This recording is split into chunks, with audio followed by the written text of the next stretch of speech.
Hey, by request, we were asked to record our most recent webinar and share it with everybody out there on the LinkedIn area and also on YouTube.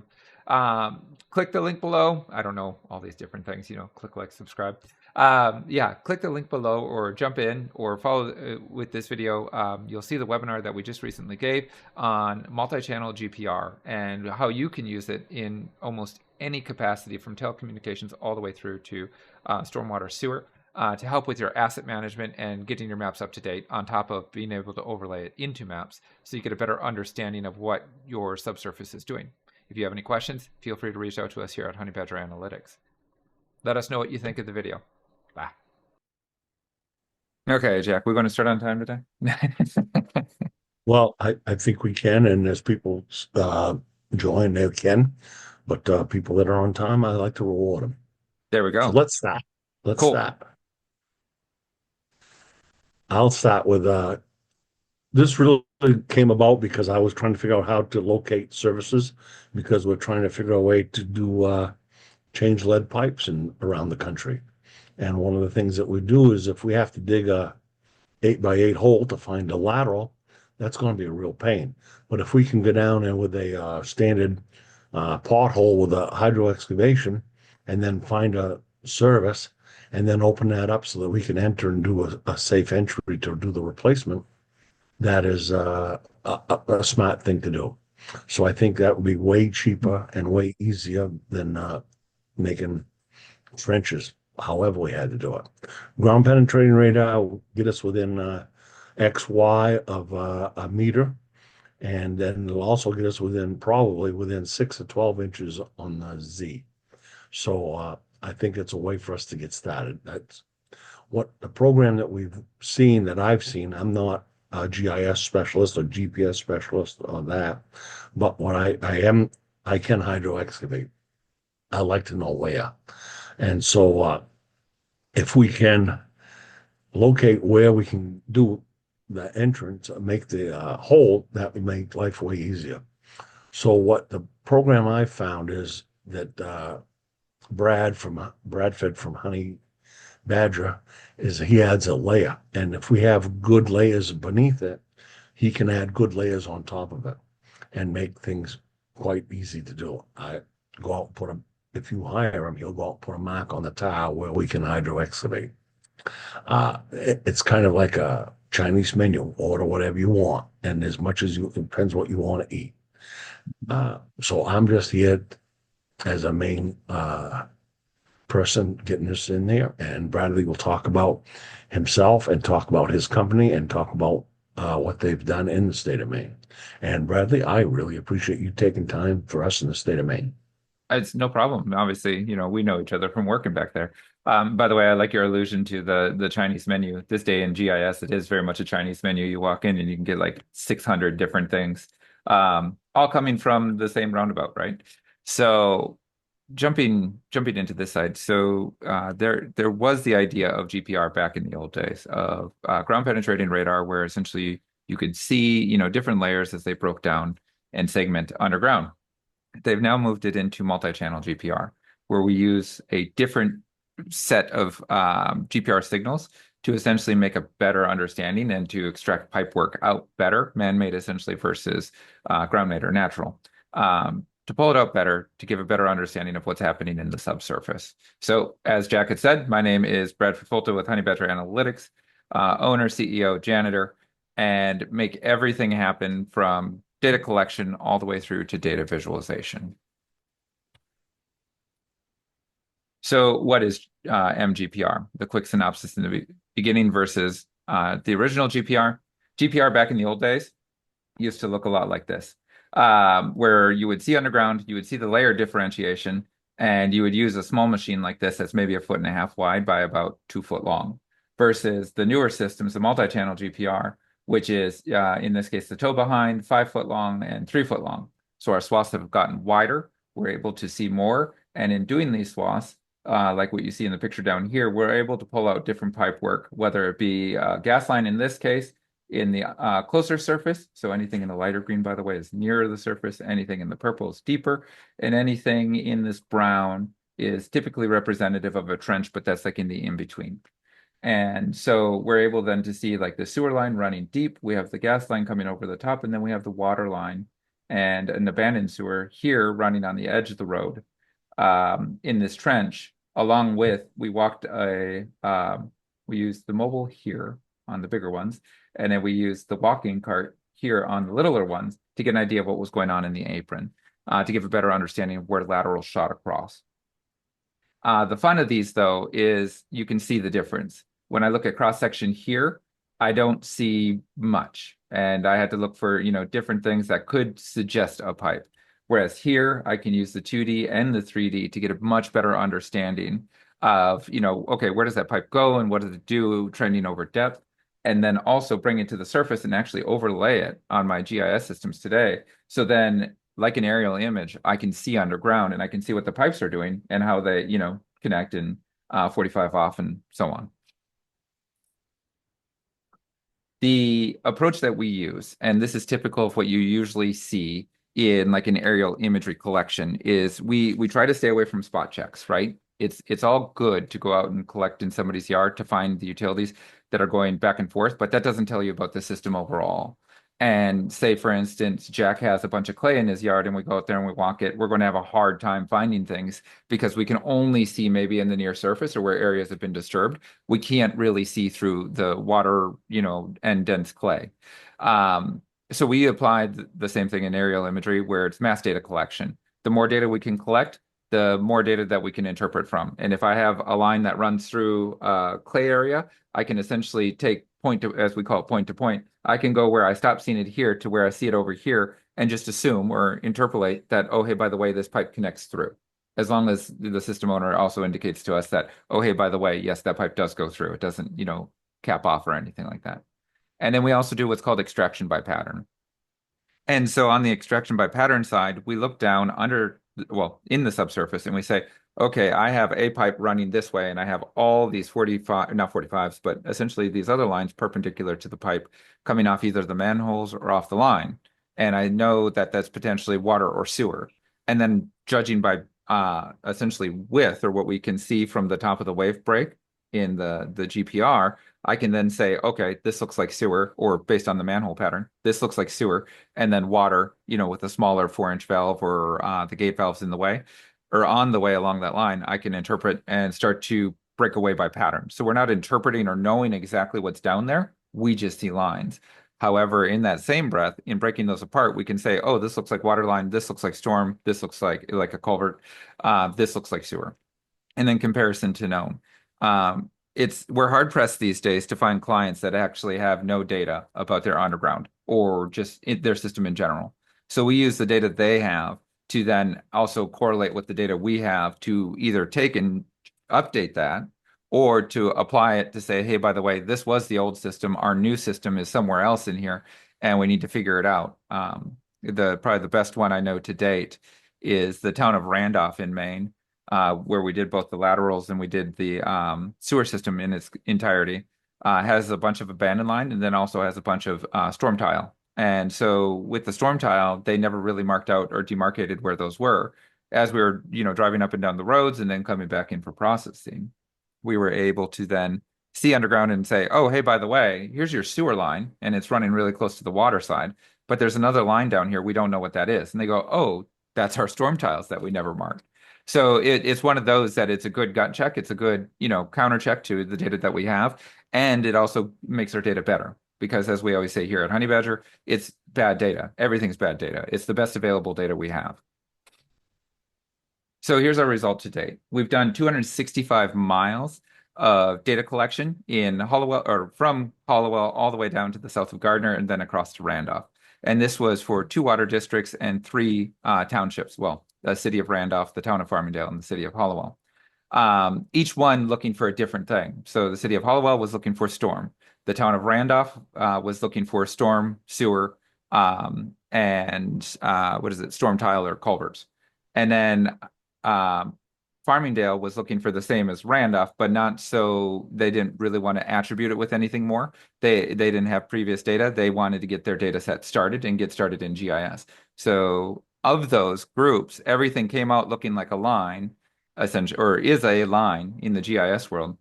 However, the data attribution that went into it is what made them all different and, in their own way. And then the water districts wanted to both verify and find old lines on top of finding lines that never actually had their tracer wire put in, like a 12-inch concrete main that we have running through Gardner, that's transmission line. We can never find it, through typical locating because there's no way to see it. It's just concrete buried underground. Um, Now we actually have the corners and everything else that we are able to see on the roads. And then a lot of the cemetery stuff we did for them was able to locate it as it went through a cemetery. So if the line breaks, um, then we know where to go to replace it or where we need to go to potentially shut off and all that fun stuff. On the Minnesota side, we've been working a lot with private property developers.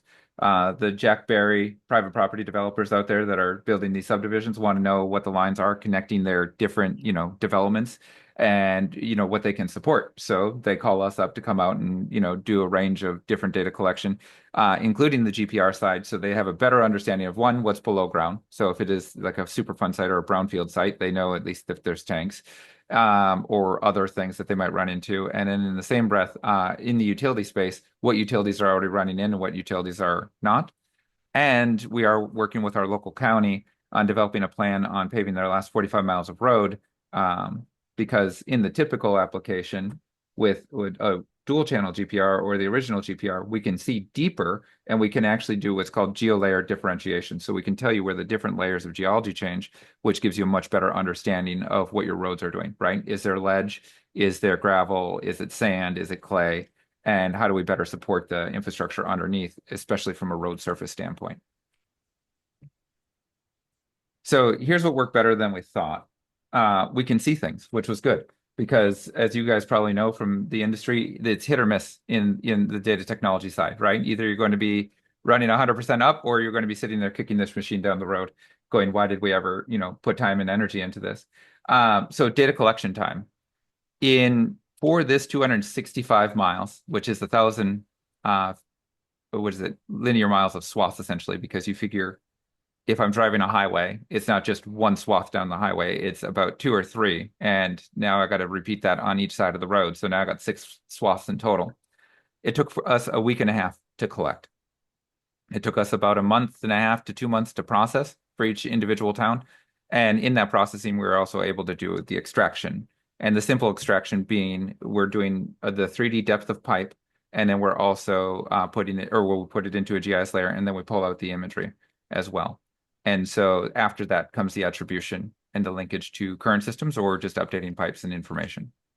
From my end, though, what it looks like, this is the non-Osprey view. And this is how we differentiate between metal pipes and PVC pipes. And so what you see here is a perfect example of PVC where I would not see this in Osprey view. So I know it's a plastic pipe, but I can see it coming into the manhole and then I can see the lateral shooting off to the different houses in the area because this also truncates here. So the pipe essentially runs up to this area, runs this one lateral off to a house, and that's the last part of that line. And then you see the other laterals coming in. And from what we call the unmigrated view, this is what we see from the data that we start to do the initial processing on, where we see a disturbance in the subsurface. And that's this line here. We see a disturbance in the subsurface, and then we calibrate the data to turn that disturbance into essentially what looks like a point. And it looks fancy. I guarantee you it's like kind of mind-numbing in the beginning. But that's what leads us to getting to imagery that looks similar to this, albeit these are metal pipes. And that one's clay. But so PVC, that's a fun one. The other side of it is finding lost assets per the water tile or the drain tile, and also finding abandoned lines or even abandoned gas lines that just been left down there. That was one thing that we never expected. For instance, the city of Hollowell, we found another 270 assets of culverts and everything else that have been buried over time outside of where their town had mapped before. And so now they have a implementation plan to go out there and find those assets to help open up things to prevent drainage issues that they've been running into for years. And then back to the deliverables on that side, at the end of the day, what we're delivering is, right out of the gate is a line with a 3D magnitude, if we can see the depth. Otherwise, we're just surfacing that line and saying, oh, hey, by the way, this is where we see the trench go. This is where we see the other things go.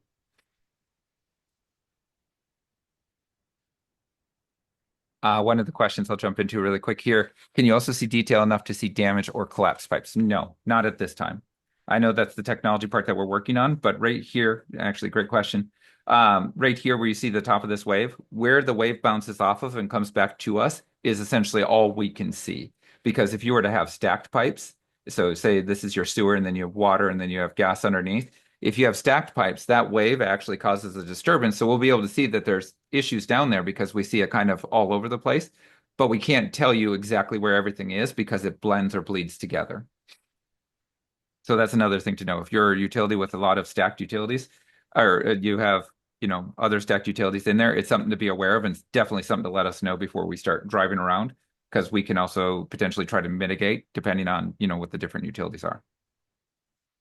So here's what often doesn't work in the GPR world, and it's not so much the customer's fault. It's not well, it's not anybody's fault. It's just what everybody hears on the news and media. Miscommunications and assumptions.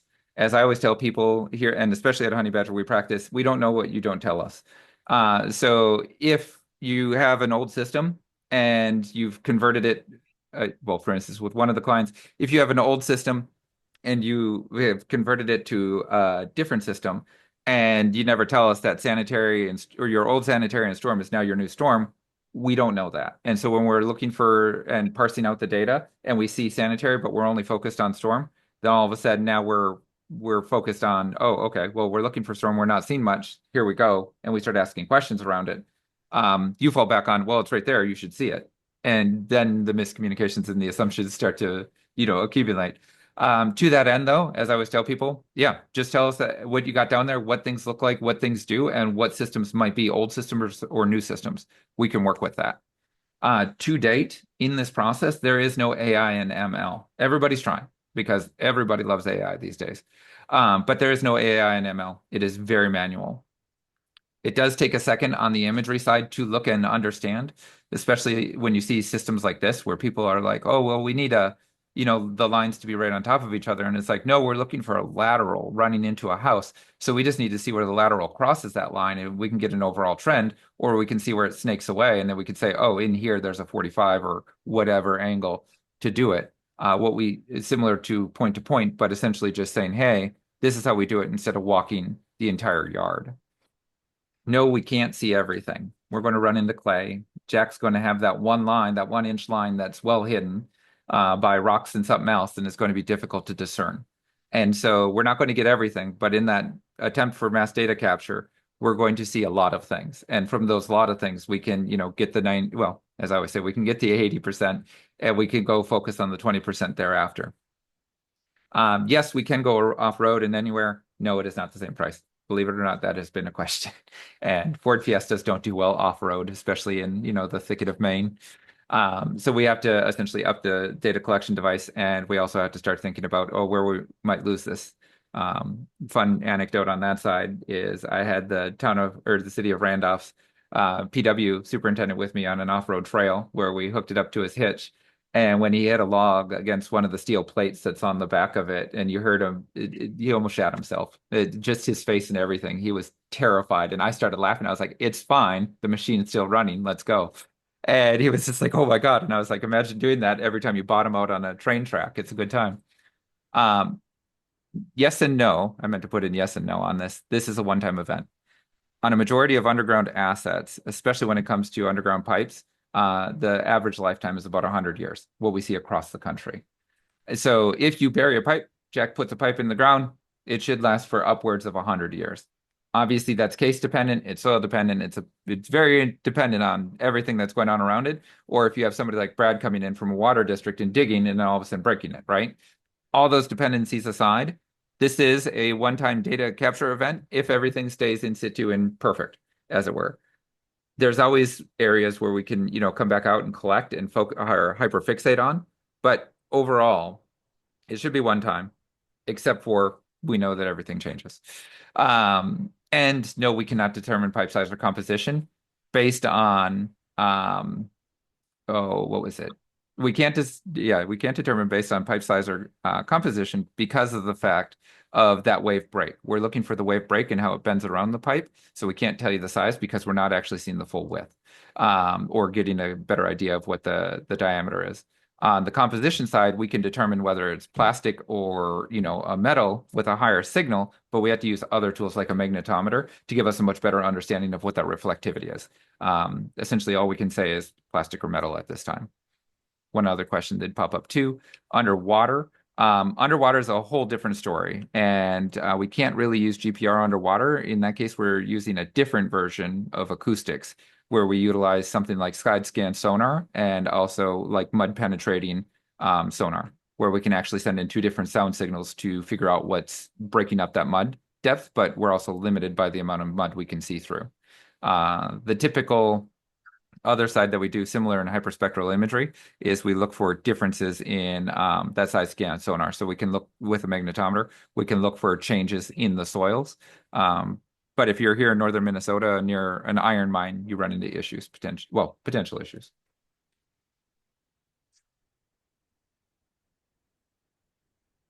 So our next steps, we're obviously taking on new projects. We love doing GPR. We love doing this whole fun side. We love getting into all the different parts, Maine especially because that's where we started, or that's where I started Honey Badger Analytics here in Minnesota because it's originally where I'm from, but all over the place. And we're bringing an application online as well called Roadside. And so this is where we combine it with 360 imagery. So not only do you get to see what's underground, you get to use your aerial imagery, or if you need new aerial imagery flown, overlay it on top of Roadside, which is the 360 imagery of our 360 camera that we run on top of the car that can also capture the date. So in that date, we can jump through images. So if you ever drive it one year, we can come back and drive it the next. And in the same breath, you can overlay all your data. So say you're missing something or you need something extracted and you say, I want all the road signs. We can use other technologies that we have like LiDAR to then pull out road signs and the whole mess. All the fun of where we are going with technology today. It is getting much more obviously technologically advanced. However, it's enabling a lot of us, and especially the smaller towns in Maine, to be more capable with their data. And instead of doing the work of 10 guys, like Maine is so used to doing, they can now, limit the amount of guys that they're doing. They're 3 guys versus 10 guys now. And that way it makes it easier and it actually allows for them to get more jobs done faster and with a much better understanding versus, project by project. One other question we did have pop up, can you mount these on ATVs to get rougher areas? Yes, we can pretty much mount this on anything except for aerial devices because aerial devices have an issue keeping it above the ground at a certain level. So we usually run about 4 to 5 inches above the ground. So Jack, should we open it up to him and should we let him ask questions in voice, or how do you want to? Absolutely. Okay. I am going to let everybody I would talk. think the guy that wants to do it on an ATV, I think the problem there is still you're going to see. I don't know how it'll react to being bounced around as much as it does. It's not as bad. I mean, it bounces around anyway on the car. Think about half the roads you know about middle of nowhere Maine there. So, Mhm. yeah. Well, I don't know if a guy wants to go up a power line or an ATV trail is what I don't know. Oh, yeah. And that's where you just go a little bit slower, right? You just take your time and you work your track out. You can try to get it as comprehensive as possible. But that just takes site planning kind of a thing. Good. Okay, you guys are live. Feel free to ask away. I see our guy Jimmy Wolf is signed on, huh? Yeah, I'm we here, got Jack. Attaboy. Thanks, Jim. Yeah, Eric sure. Bratloff. Yeah, so I'm sorry, that was me. I accidentally hit the send anonymously button with the ATV. You're good. Being in the communications industry for a very long time, there's a lot of cell sites that are up in the woods that run on dirt roads that go up mountaintops. They could be a mile up the road, 2 miles up the road, where they've run conduit on the side of the road, in the middle of the road when they built the roads to get fiber and power up to these sites. Right. All over New England where I was doing my work, this was a normal common thing. And one of the things is that as they do upgrades, they're always adding new conduit and new everything else, but the records are pretty poor. Right. So, it was a question for me going, you wouldn't take that little car up some of these roads. You'd have to have either a real big size 4x4 or an ATV. So Right. that's why I was asking about that question. Yeah, and that's for the roads where you have Yeah. something like a city or a nice paved system or even a lot of gravel that we've driven on, where it's stable, right? As I always tell people, it's perfect for the Fiesta because one, we save on the gas, which saves project cost, and we also, minimize the amount of impact we're taking on the road. Because the other side of this is we're not stopping traffic, we're actually in traffic with it. Hmm. Versus, yeah, when we go off-road in those very cases, yeah, we're upping it to a truck, we're upping it to an ATV kind of situation. Excellent.